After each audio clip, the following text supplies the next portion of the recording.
On va aborder dans cette vidéo le sujet des prolongements de fonctions et au passage, vous verrez le sujet de l'étude de la régularité d'une fonction en un point. Tout d'abord, précisons la signification de ce mot, le mot prolongement. C'est très général en mathématiques, ce qu'on appelle prolonger une fonction, ça signifie définir cette fonction en un point ou éventuellement en plusieurs points où la fonction n'était initialement pas définie. Autrement dit, prolonger une fonction, ça signifie étendre son domaine de définition. Prenons un exemple pour comprendre. Ici, si on considère cette fonction g qui à x associe x de log x, c'est une fonction qui est définie sur l'intervalle 0 plus l'infini ouvert, et notamment ouvert en 0. Autrement dit, cette fonction en particulier n'est pas définie en 0. On peut du coup la prolonger en 0 en décidant d'une valeur. Ici, on a décidé de donner comme valeur à g en 0 la valeur 1,5.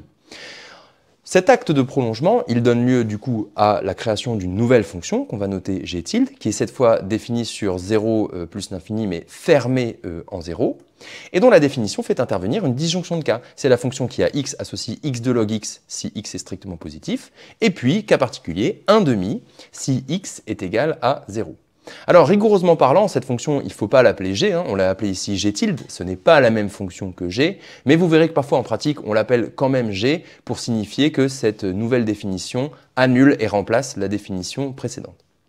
Maintenant, graphiquement, qu'est-ce que ça donne le graphe de g tilde? C'est ce qu'on a représenté à droite. En fait, on avait initialement le graphe de g qui était ici et qui n'était pas défini en 0. Et puis, on lui a rajouté un point à cet endroit-là.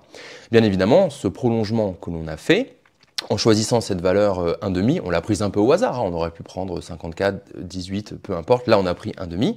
Ce prolongement fait que la fonction g tilde que l'on a créée n'est pas continue en ce point en 0.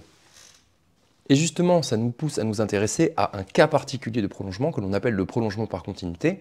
C'est le cas où cette valeur que l'on choisit, on ne la prend pas au hasard, on la prend de façon à rendre la fonction continue en le point. Lisons ensemble la définition. Si i est un intervalle et que a appartient à i, si f est une fonction réelle qui est définie sur i privé de a, c'est-à-dire qui n'est pas définie en a initialement, et si donc on est dans le cas où f admet une limite finie en a, mettons que cette limite finie en a, ça soit petit l, alors il est possible de prolonger l'ensemble de définition de f à i tout entier, c'est-à-dire de prolonger f en a, de façon que f soit continu en a, en posant f de a, pas n'importe quelle valeur comme j'ai fait tout à l'heure avec 1,5, mais égale à cette fameuse limite de f de x. De cette façon, par définition, par construction, la fonction f elle est bien continue en a puisqu'elle vérifie que f de x tend vers f de a. Cet acte, il s'appelle un prolongement par continuité. Dans l'exemple précédent, la fonction g qu'on avait considérée, en 0, elle tendait vers 0, puisque x de log x, par croissance comparée, on sait que ça tend vers 0 en 0. Donc en fait, il n'y a qu'un seul prolongement par continuité possible que l'on peut faire pour cette fonction g, c'est de décider qu'en 0, elle vaut 0. Cette nouvelle fonction prolongée, on l'appelle g chapeau, et par construction, g chapeau est continue en 0. Alors comme elle était déjà continue sur 0 plus l'infini ouvert, cette fonction g chapeau, elle est continue sur 0 plus l'infini fermé en 0. Au niveau du graphe, on a rajouté un point à la courbe de g ici. Regardons un autre exemple, cette fonction f1. Cet exemple, suivez-le bien parce qu'il va nous suivre pendant toute la vidéo. C'est la fonction qui à x associe x sur exponentielle de 2x moins 1. Initialement, cette fonction, elle n'est pas définie sur R, elle est définie sur R étoile, puisque le dénominateur s'annule en 0. OK. Par contre, sur R étoile, par quotient de fonction c infini, c'est une fonction qui est c infini. Bon, maintenant, si jamais on s'intéresse à son comportement en 0, il se trouve que cette fonction, on peut la prolonger par continuité en 0. Pour faire ça, il faut qu'on s'intéresse à sa limite en 0. Ça part mal puisque au dénominateur, donc ça tend vers 0 en 0, ça c'est sûr, mais en fait également au numérateur, donc on part sur une forme indéterminée. Il va donc falloir sortir un peu les développements limités pour s'en sortir, mais c'est pas très compliqué. Faisons un développement limité au dénominateur de exponentielle de 2x. Un développement limité à l'ordre 1 va suffire. Exponentielle de 2x, c'est 1 plus 2x plus petit o de x. Donc exponentielle de 2x moins 1, c'est 2x plus petit o de x. Donc ce dénominateur, il est équivalent à 2x. Donc par quotient d'équivalent, f1 de x, il est équivalent à x sur 2x. Et donc en simplifiant, il est équivalent à 1,5.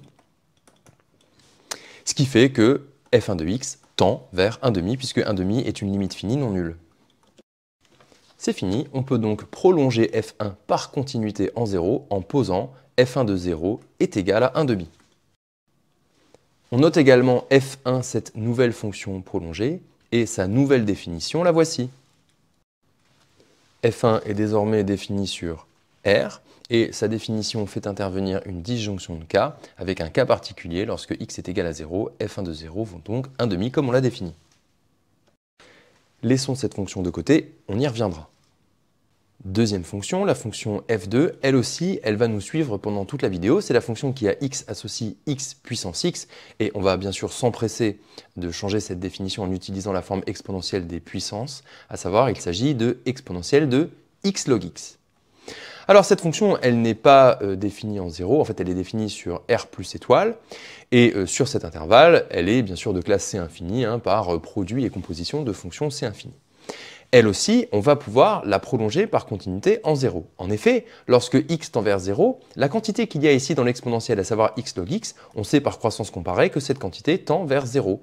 Donc par continuité d'exponentielle, f2 de x tend vers exponentielle de 0, c'est-à-dire tend vers 1 lorsque x tend vers 0. On peut donc prolonger f2 par continuité en posant f2 de 0 égale 1. Cette nouvelle fonction prolongée, on va également la noter f2, et voici sa nouvelle définition. Même chose, laissons cette fonction de côté, on y reviendra. Là, faisons une pause pour bien comprendre les enjeux de cette vidéo. Une fois qu'on est dans cette situation où on a une fonction f qui est définie comme ça avec un cas particulier en petit a, où la fonction on décide qu'elle vaut lambda 0, soit parce qu'on l'a prolongée nous-mêmes, soit parce que cette définition nous est imposée par l'énoncé lui-même, eh bien la question qui se pose, c'est la question de la régularité maintenant de cette fonction prolongée en petit a. La première question qu'il faut se poser, c'est est-ce que cette fonction prolongée déjà est continue en a? Ce qui nous amène à nous poser la question, est-ce que f de x tend, lorsque x tend vers a, vers cette fameuse constante lambda 0 qu'on a posée? Bon, ça on en a déjà parlé, et bien évidemment si on a fait un prolongement par continuité, alors cette question elle a déjà été réglée. Supposons désormais que c'est le cas. Alors la question suivante qu'on va se poser sur f, c'est est-ce qu'elle est dérivable en a? Ça nous amène à étudier la limite du taux d'accroissement f de x moins f de a sur x moins a et à voir s'il admet une limite finie.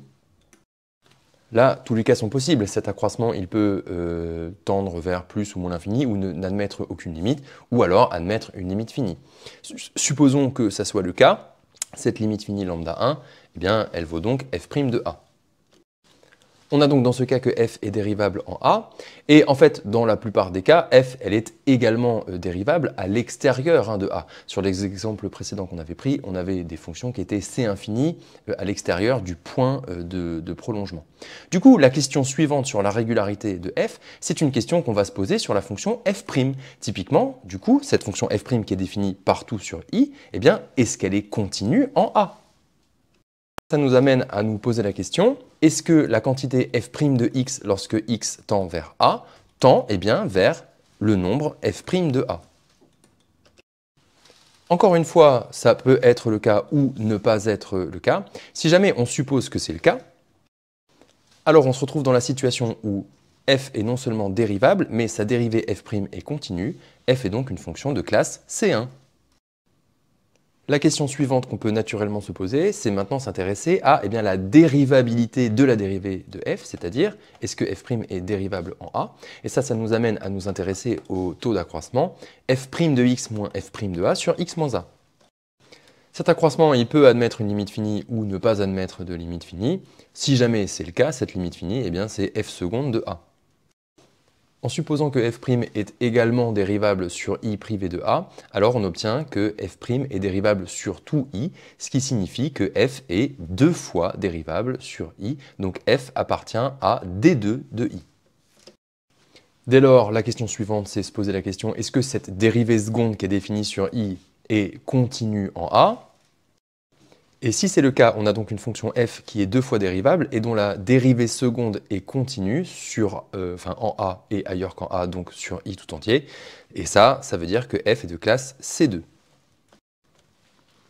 Etc., etc., etc. C'est ça que l'on appelle étudier la régularité d'une fonction en un point.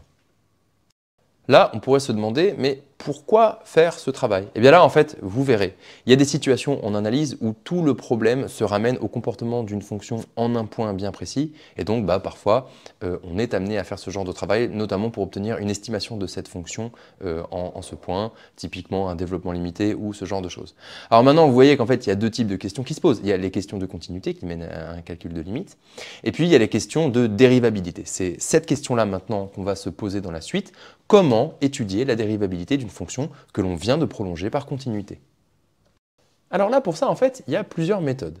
La première méthode pour étudier la dérivabilité, c'est la plus simple, celle qu'on connaît depuis toujours, d'étudier la limite de ce bon vieux taux d'accroissement f de a plus h moins f de a lorsque h tend vers 0. Cette méthode, elle est et elle restera une méthode très efficace pour traiter ce problème. Laissons-la de côté pour le moment et voyons les autres méthodes. Il y en a une autre en fait dont on a déjà parlé, c'était un théorème dans ce chapitre d'ailleurs, c'est déterminer un développement limité à l'ordre 1 de la fonction en petit a. Parce qu'on a un théorème, qu'on rappelle ici au-dessous, c'est le lien entre les développements limités à l'ordre 1 et la dérivabilité. Il y a vraiment une équivalence entre le fait que f soit dérivable en petit a et le fait que f admette un dl à l'ordre 1 en petit a. Et je le rappelle, si vous avez votre dl en a, eh bien les quantités de ce dl vous donnent premièrement la valeur de f en petit a, c'est lambda 0, la quantité constante dans le dl, et puis la valeur de f' de a, c'est le coefficient en x. Cette méthode, qui demande de calculer un développement limité à l'ordre 1, elle est particulièrement efficace lorsque vous avez une fonction qui fait intervenir justement des fonctions usuelles pour lesquelles vous pouvez obtenir un développement limité en ce point. Et là, dans nos deux exemples, c'est typiquement le cas pour la fonction f1. Quand on avait laissé tout à l'heure la fonction f1, on en était là, cette définition prolongée avec ici en 0, f1 de 0 qui vaut 1,5. Maintenant, essayons d'obtenir un développement limité à l'ordre 1 de cette fameuse fonction f1. Il va encore falloir s'intéresser à ce dénominateur exponentiel de 2x moins 1. Tout à l'heure, sur ce dénominateur, on avait fait un développement limité à l'ordre 1 et ça nous avait permis d'obtenir la limite de f1 en 0. Là, il nous faut quelque chose de plus précis. Donc, ce qu'on va faire, c'est qu'on va prendre ce dénominateur et faire un développement limité d'exponentiel à l'ordre 2. Mécaniquement, on obtient cette chose-là, mais que l'on peut tout de suite simplifier. Et maintenant, en faisant passer le 1 de l'autre côté, on obtient bien une estimation asymptotique de ce dénominateur exponentiel de 2x moins 1. De là, pour tout x différent de 0, on peut reconstituer la quantité f1 de x. On peut en haut et en bas simplifier par x. Et maintenant, pour obtenir non pas l'inverse, comme ici, d'un développement limité à l'ordre 1, mais bien un développement limité à l'ordre 1, on va utiliser un développement limité de la fonction inverse. Ici, d'un point de vue technique, on est un peu gêné puisque au dénominateur, la partie constante, c'est pas 1, c'est 2, mais c'est pas grave. Pour gérer ce problème, il suffit de forcer la factorisation par 2 au dénominateur pour obtenir 1. Maintenant, sous cette forme, on reconnaît ici que la quantité x plus petit o de x, c'est une quantité qui tend vers 0, donc on va bien pouvoir appliquer le développement limité. On applique le développement limité 1 sur 1 moins grand x, lorsque grand x tend vers 0, est égal à 1 plus grand x plus petit o de grand x, un développement limité à l'ordre 1, ça va suffire, à la quantité grand x qui est égale à moins x plus petit o de x. C'est bien une quantité qui tend vers 0. On obtient alors la chose suivante par substitution, en remplaçant chaque grand x par moins x plus petit o de x. Maintenant, on peut faire des simplifications, notamment ici à l'intérieur du petit o. La quantité moins x plus petit o de x, elle est équivalente à moins x, donc ce petit o, c'est un petit o de x. Et ensuite, ce petit o de x plus le petit o de x de droite, le tout est un petit o de x. D'où le résultat final du développement limité, 1,5 moins 1,5 de x plus petit o de x. Alors, petite remarque, ce travail il a été effectué pour une variable x qui tend vers 0 mais qui est différente de 0. Mais vous remarquez que ce résultat final, il est également valable pour x égale 0. Puisque en x égale 0, il signifie que f1 de 0 est égal à 1,5, ce qui est bien vrai. Toujours est-il qu'on a gagné, puisque ce qu'on a sous les yeux, c'est un développement limité à l'ordre 1 de la fonction f1 en 0. Donc on peut immédiatement appliquer le théorème. Par théorème, f1 est dérivable en 0. Et de plus, le théorème donne la valeur de f' de 0. Il dit que c'est le coefficient en x qui vaut ici moins 1,5 Donc f' de 0 est égal à moins 1/2. Petite remarque, ce développement limité à l'ordre 1 qu'on vient d'obtenir, en fait, on pouvait l'obtenir dès le début, avant même de prolonger la fonction par continuité. Et si on y réfléchit, il donne tout. Il donne à la fois la possibilité de prolonger la fonction par continuité par 1/2, puisque ici, dans ce développement limité, on peut très bien faire un passage à la limite. Regardez la limite de cette quantité lorsque x tend vers 0, et on voit bien, on retrouve qu'en fait, cette quantité tend vers 1/2. Donc ça permet de faire le prolongement par continuité, et ensuite, une fois que le prolongement par continuité a été fait, de voir que la fonction est dérivable comme on vient de le faire. Il y a une troisième méthode pour étudier la dérivabilité d'une fonction qu'on a prolongée par continuité, c'est d'utiliser un nouveau théorème, le théorème de la limite de la dérivée. Ce théorème, il n'est pas facile, donc accrochez-vous. Le contexte est le suivant. On considère une fonction f qu'on suppose continue sur l'intervalle i, partout sur i, y compris au point petit a où on a fait le prolongement, et qu'on suppose également dérivable sur i privé de a. Donc en a, évidemment, on ne sait pas encore si elle est dérivable, puisque précisément le théorème va servir à trancher cette question, mais par contre, on suppose qu'elle est dérivable ailleurs qu'en a. Maintenant, on fait une hypothèse qui est qu'on suppose que f' de x admet une limite, L, qui peut être finie ou infinie, lorsque x tend vers a. C'est pour ça que le théorème s'appelle le théorème de la limite de la dérivée. Et ce que dit le théorème, c'est que dans cette situation, l'accroissement f de x moins f de a sur x moins a, qui est donc la quantité qui nous intéresse quand on s'intéresse à la dérivabilité de f en a, eh bien cet accroissement admet la même limite, L, lorsque x tend vers a, que f' de x. Du coup, en fait, il y a un peu deux cas que permet d'identifier ce théorème. Il y a un cas positif et un cas négatif. Le cas positif, c'est si cette limite L est finie. À ce moment-là, le théorème permet de dire que f est dérivable en a, puisque justement l'accroissement f de x moins f de a sur x moins a admet L comme limite. Et en plus, il dit que f' de a vaut cette limite L.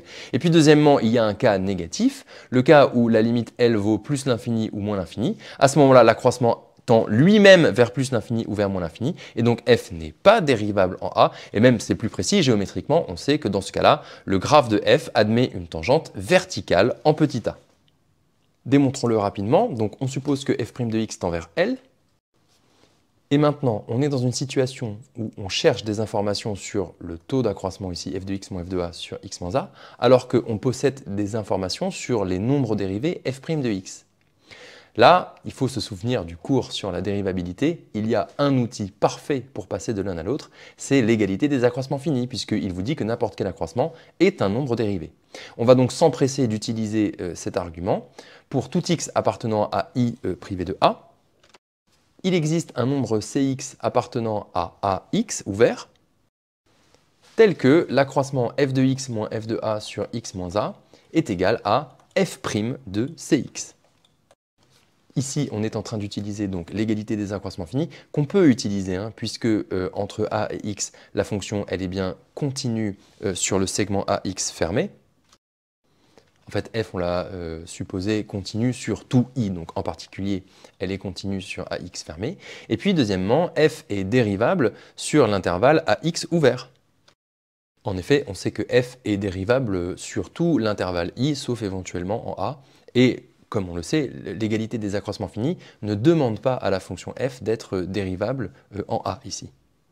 Maintenant, revenons donc à cette égalité-là et regardons ce qui se passe lorsque x tend vers a, puisque c'est ça qui nous intéresse. En fait, à droite ici, la quantité cx, elle aussi, elle tend vers a lorsque x tend vers a. Elle tend vers a par encadrement, parce que par définition, cx, c'est une quantité qui est comprise entre a et x. Du coup, ce qui se passe, c'est que ce qu'on donne en paramètre de la fonction f' ici est une quantité qui tend vers a. Or, on sait, par hypothèse, que f', quand on lui donne une quantité qui tend vers a, eh bien on obtient une quantité qui tend vers L. Donc cette quantité f' de cx tend vers L. Et par suite, l'accroissement qui est à gauche, f de x moins f de a sur x moins a, du coup, tend lui aussi vers L. Lorsque x tend vers a, la démonstration est terminée. Je vous propose qu'on applique ce théorème de la limite de la dérivée pour étudier la dérivabilité de la deuxième fonction, la fonction f2.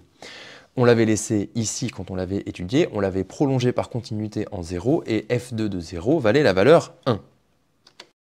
Cette fonction f2, elle est donc continue sur 0 plus l'infini, fermée en 0.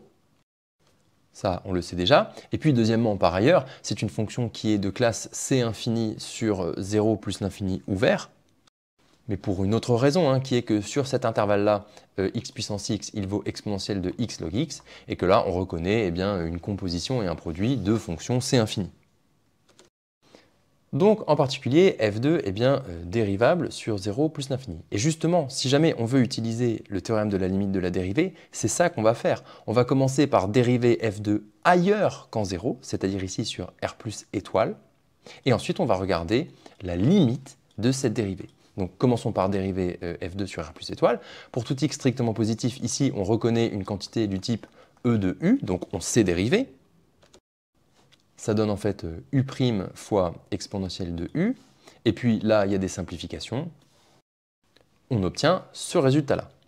Maintenant, étudions la limite de cette quantité lorsque x tend vers 0+. Premièrement, à l'intérieur de l'exponentielle ici, la quantité x log x, on connaît sa limite par croissance comparée, elle tend vers 0. Donc par continuité d'exponentielle, exponentielle de x log x tend vers 1. Maintenant, la quantité log x plus 1, ça c'est une quantité lorsque x tend vers 0+, qui tend vers moins l'infini. Donc, par produit et sans indétermination, la quantité f' de x, elle tend vers moins l'infini en 0+. C'est fini, on va pouvoir appliquer le théorème de la limite de la dérivée. En fait, ici, on va utiliser le cas négatif de sa conclusion. Étant donné que f' de x admet une limite infinie, alors f2 n'est pas dérivable en 0. Et même, géométriquement, son graphe admet en fait en 0 une tangente verticale. Pour information, voilà le graphe de f2. On voit ici le prolongement en continuité qu'on a fait en 0. On l'a prolongé ici par 1. Et puis, alors là, ça ne se voit pas très bien sur le dessin, il faudrait plus zoomer en 0. Mais la courbe admet en 0 une tangente verticale. Maintenant, à vous de jouer, on va faire un petit exercice qui concerne la première fonction qu'on avait regardée, la fonction f1. On peut aussi montrer qu'elle est dérivable en 0 en utilisant le théorème de la limite de la dérivée. Mais faites-le vous. La méthodologie, elle est la suivante. Tout d'abord, on dérive f1 ailleurs qu'en 0. Puis, on regarde la limite de f1' de x lorsque x tend vers 0. Et selon ce qu'on obtient comme limite, on conclut à l'aide du théorème de la limite de la dérivée. C'est un excellent exercice. Mettez pause dans la vidéo et ensuite on fait la correction. Allons-y. Donc déjà, on sait que f1 est dérivable sur r étoile par quotient de fonctions dérivables. Et si on la dérive, eh bien, on obtient ce résultat-là. Maintenant, pour obtenir la limite de cette quantité lorsque x tend vers 0, il faut faire un peu d'analyse asymptotique. Alors nous, ce qu'on a fait ici, c'est que pour obtenir la limite, on a obtenu un équivalent au numérateur et un dénominateur. Si jamais vous avez un équivalent, alors à plus forte raison, vous avez la limite. Le plus simple, c'est le dénominateur. En fait, la quantité exponentielle de 2x moins 1, elle est équivalente à 2x, qui fait, en passant au carré, que ce dénominateur, il est équivalent à 4x2. En fait, ici, un développement limité à l'ordre 1 a suffi pour obtenir ce résultat. Le numérateur, c'est plus compliqué. En fait, pour obtenir un équivalent, il va falloir faire un développement limité à l'ordre 2 à cet endroit-là et à l'ordre 1 à cet endroit-là. Mais on s'en sort et on obtient que ce numérateur est équivalent à moins 2x2. Du coup, par quotient d'équivalent, on obtient un équivalent de f1' de x qui est moins 2 sur x2 sur 4x2. Et là, ça se simplifie, d'où un équivalent final de moins 1,5. Ça prouve au passage que f1' de x tend vers moins 1,5 lorsque x tend vers 0. C'est bon, on va pouvoir utiliser le théorème de la limite de la dérivée. C'est sa conclusion positive cette fois-ci, à savoir que comme la limite est finie, la fonction f1 est bien dérivable en 0 et f1' de 0 vaut cette fameuse limite qu'on a obtenue, moins 1,5. Pour information, le graphe de f1, on l'a représenté ici, c'est le graphe qui est représenté en vert. Alors là, il faudrait une étude plus poussée pour comprendre pourquoi cette fonction elle est décroissante. Là, il faudrait étudier le signe de la dérivée, pourquoi également elle tend vers 0 en plus l'infini, et pourquoi elle admet en moins l'infini la droite asymptote d'équation y est égale à moins x. Mais par contre, ce qui est intéressant de voir, c'est ce qui se passe en 0 ici. Donc on l'avait bien prolongé en posant que f de 0 était égal à 1,5.